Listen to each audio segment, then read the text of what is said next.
Une étape qui a fait des dégâts, je vous débriefe la 10e étape du Tour de France.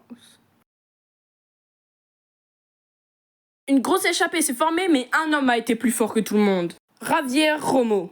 Puis, sous le tempo de la UAE, il se fait avaler par le peloton. Puis, un autre coureur a décidé de sortir du peloton. Richard Carapaz. Puis, c'est l'attaque de Tadej Pogačar et personne n'a su suivre.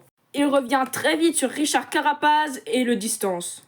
Puis, sous cette attaque, c'est Isaac Del Toro qui se fait distancer. En effet, le Mexicain lâche seconde après seconde et n'est vraiment pas dans un bon jour. C'est le grimpeur belge Remco Evenepoel qui est distancé du groupe des favoris. Mais dans la descente, il a réussi à revenir. Mais c'est Tadej Pogačar qui vient lever les bras. Puis Remco Evenepoel a réussi à accrocher la 2e place. Et c'est la surprise française, Paul Sexas, qui vient chercher la 3e place. Mais dans ce groupe, il y a eu plein de cassures. Voici le classement de l'étape. Et voici le classement général après la 10e étape du Tour de France. Tadej Pogačar renforce son maillot jaune. Isaac Del Toro laisse son maillot blanc à Juan Ayuso.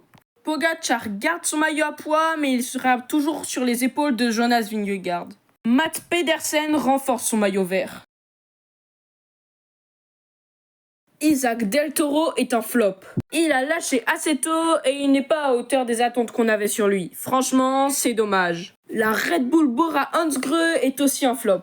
Déjà que les deux leaders ne s'entendent pas du tout et en plus les équipiers ne sont pas à la hauteur. Et c'est dommage car ils ont une équipe très très forte. Pogačar est bien évidemment un top. En une attaque, il a su régler tous ses adversaires, franchement, chapeau. Le français Paul Sexas est aussi très solide. Il vient chercher cette 3e place alors qu'il a résisté au tempo de Jonas Vingegaard, franchement, chapeau. À demain pour la 11e étape du Tour de France.